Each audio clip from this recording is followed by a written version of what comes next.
All right. Time for another Kickstarter unboxing. So, John Company's second edition from the designer and developer of Pax Pamir, second edition, which is a great game. This just came in today. Again, this is a Kickstarter. So the first thing the Kickstarter starts with is Kickstarter stuff, which just some truly, truly amazing coins, multiple different values. So we have, they're A, quality metal, always need the metal coins. B, what's great is they are very, very stackable, which is a desire I always look for in the metal coins. So that, very stackable, good quality feel. Maybe a little light. Always love a heavy coin. I mean, that's the fun of the coin in your hand, but very satisfying. They are, the other great thing is they are different colors, treatments for each numeric value. So what I have here are some 5 pieces, double-sided there. What we have here, nice and gold feeling, some sort of gold treatment there. We have a copper feeling here for these single, and I'm not sure what the game calls them, shilling. Whoa, there goes one piece. Single value pieces. We'll just put those in a pile. These, I'm guessing, are half. 2. Okay, so silver is 2. So we have 1, and then we have 2, and we have, here we have our 5s again, and I'm guessing since these are the biggest, these are going to be our 10s. I guessed correctly. So we have these great tin pieces here. Great look. Great feeling. They're all different sizes and different color treatments, even though these are both kind of gold-ish. There's not going to be any level of confusion about which is which and what you're grabbing for. These may be the same size, these 1s and 2s. They are the same size, but that dramatic color difference makes stuff clear. So, really great coins, part of the Kickstarter. You know, I should always probably look and see what silly Kickstarter stuff I get as a part of, or whatever add-ons and that kind of, it's Kickstarter. There's always, you know, the pieces. You gotta get the pieces. You gotta get all the extra widgets and the different things and the stuff. Missed. Okay, so we're into the box.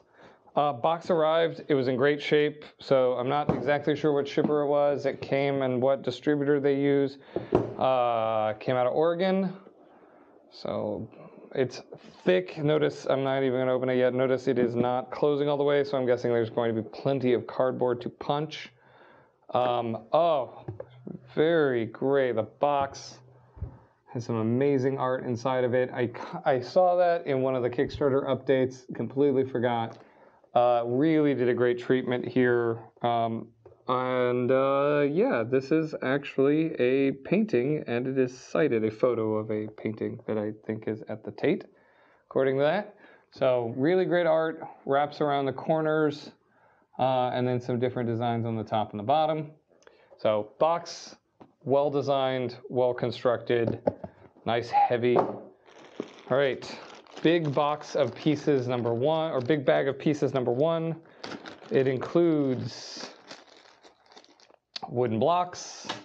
It includes multicolored wooden blocks, which I'm guessing that looks like the number of pieces for number of players, which seems to match these colors here for 20 plus, marked on these discs, which I assume is how many players are, or when you cross whatever threshold.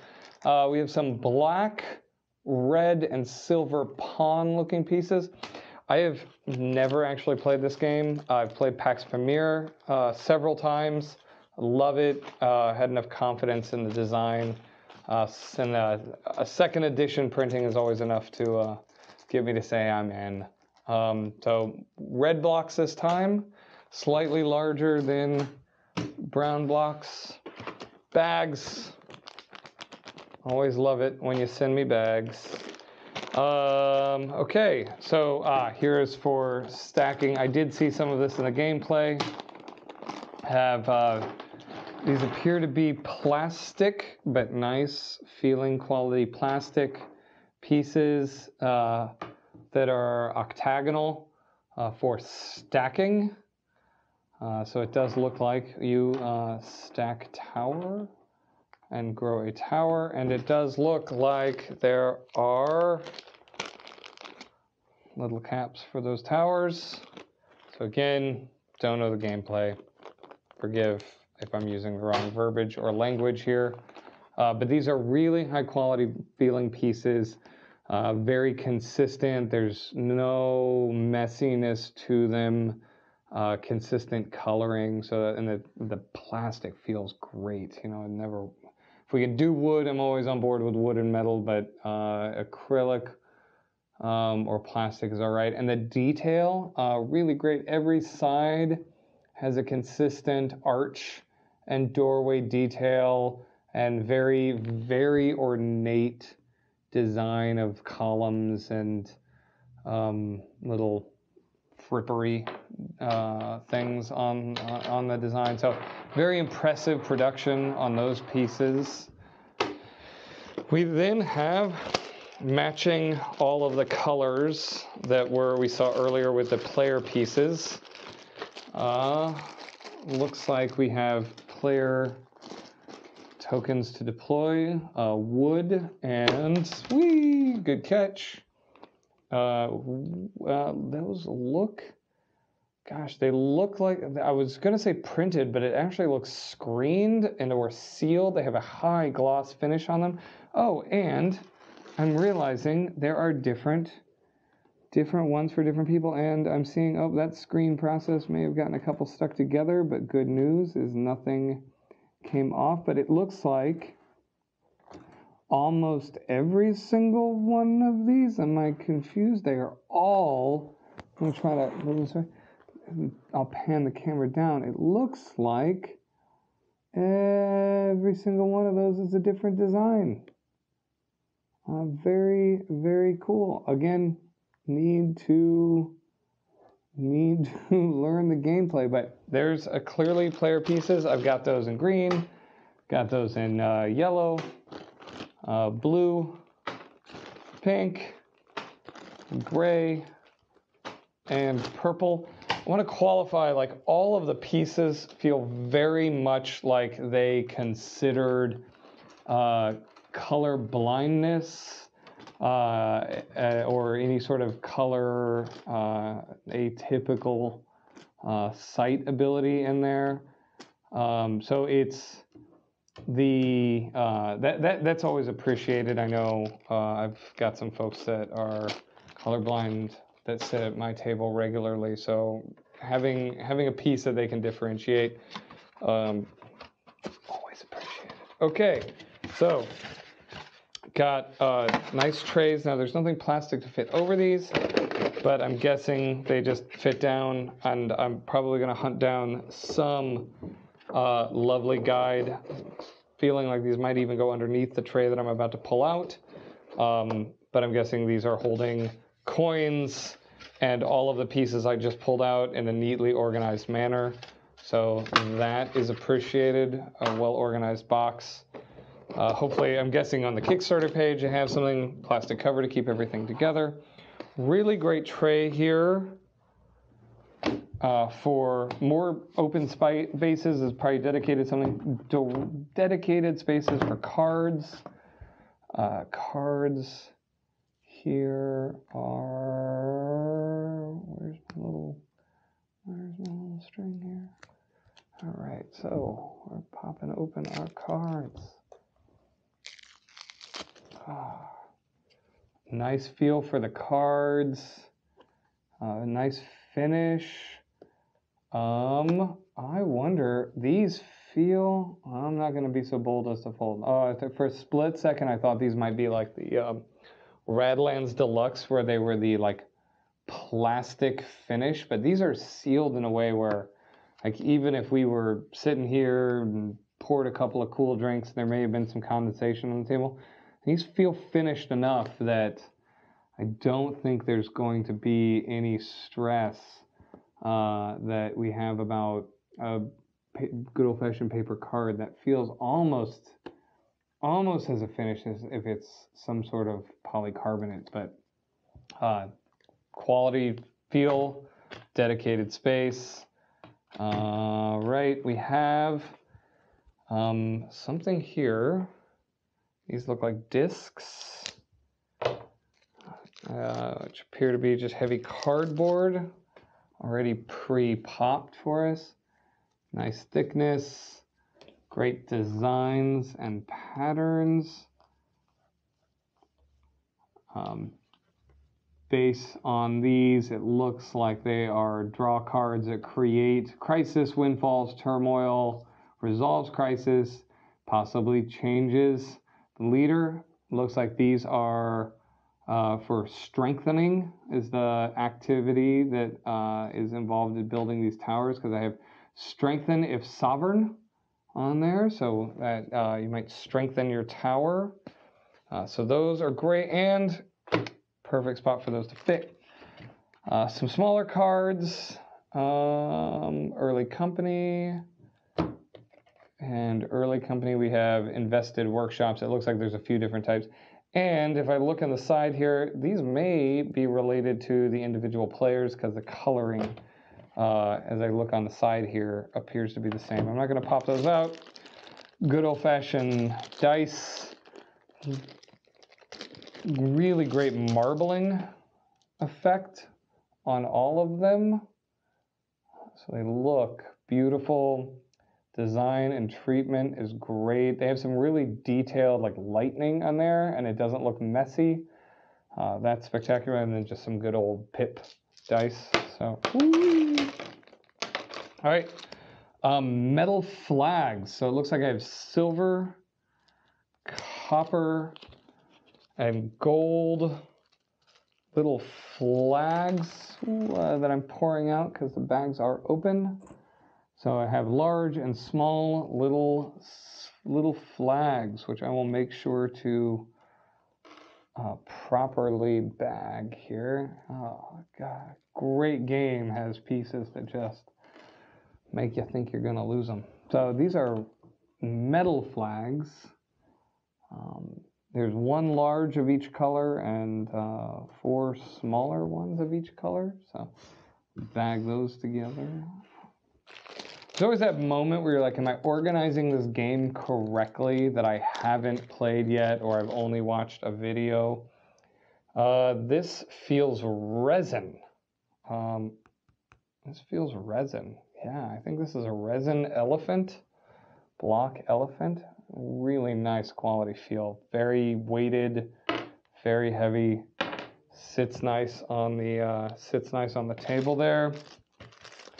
Good old-fashioned mana pieces, and this looks like some sort of plug that is going to connect some piece of a board to another piece of a board here later. So, oh, here we go. It looks like I'm going to have some wheels, because here's my pips and pegs, my posts and holes, whatever you want to call them. So we'll figure that out. Okay, I think I'm pivoting now from the pieces, which I'm going to move out of here, and I'm pivoting to, yep, here's our boards and pressed cardboard. So what do we got on the top? Quick reference guide. Dear player, this is a big game and is best digested slowly. I'm going to agree. This looks like a big game. We like big games at our table. So, and I appreciate someone who recognizes that, you know, if you're not ready for big, pace yourself, slow down, don't jump in deep. The rules of play are 48 pages long. That is a hefty book, And that is always appreciated. I know some people get intimidated by big, heavy Euros. Having a shelf that I have to dedicate to them down here. Well, having 7 shelves that we dedicate to predominantly heavier games. A 48-page rulebook is actually exciting, not intimidating. Let's see. Quick handbook for the Crown. And it looks like we have a couple of very quick events in India, quick guides, and operation of the game. So that, quick references, always appreciated and handy. What do we got here? We have our board. I think I'll start with the board. Sit there. Now you scoot. Okay. Our board is going to, how do we fold this out? Okay. Here we have India. Right. We'll take our heavy manuals, plop them over there, and it looks like we have the rest of our board there. Okay. Not as massive a board as expected, I guess, in my head, but looks well organized. Clearly have multiple tracks for processing. I'm assuming we're looking at maybe point scourge down to the bottom. We have pass and fail with a 0, so I'm guessing you want to go this way and not that way. There is probably somebody watching this video right now that says, "You fool, don't you know how this game is played?" And the answer is, we don't, but we are all very excited about it. So there's our board. I'm going to set our board over here, get it out of the way, while we look at the best time, the pressed cardboard popping. So it does look like I'm going to have some fun popping some pieces that I will probably never use, we will probably never use, and that is these lovely coins here, as well as it actually looks like maybe. Nope. Okay, I wasn't sure if some of these pieces were duplicated by these wooden pieces here, but it does look like there's these oval filled spaces here, and some price values there. So it looks like each family that you play has a guide of the sorts that walks you through the firm phases and the trading and the bidding. You have to like the economy or dislike the economy, but like how the mechanics of it work. It already looks like to be into John Company. So this looks like it's going to be a blast. So I have 5 of these sheets that are coin and specific trading families here, or company families here. So we have the Walsh. Oh, I have more than that. I have Walsh, Larkins, Paxton, Binion. I should be spinning these around. Oh, pops apart already for me. And the Hastings family there. We also have the Sykes. It looks like we have a climate card as well as some additional markers on this piece. And we knew we were going to see something that got punched together and spins. And it looks like it's right here. So we'll see what that actually punches through and connects to. I'm assuming that is in one of our very long and large manuals. And that's everything. That is everything in the box. So at this point, I'm going to probably pause the video or stop the video. And then I'm going to do a bit of a hunt on the organization of this game and what pieces fit into what containers. And once I do that, I'll turn the camera back on. I'll do a little bit of probably just a quick time lapse of me bagging everything, putting it all back together, putting it in its containers, popping all this cardboard, getting all those pieces together, and then once we got that going, I'll try to get it all back in the box, close it up, and put it on the shelves. So you know what's interesting? I don't see. I see a board here for that has the circle that I'm going through here. Oh, there we go. There's our twist. It looks like there's an arm that points for this spinner. So probably not a spinner, but rather, we'll see how that works. I'm intrigued. Again, I apologize to anyone and everyone who's watching being like, you fool, don't you know how this game is played? I don't. Sorry. So, all right, have a great day, and once we get on the table, we'll make another video. All right, see you later.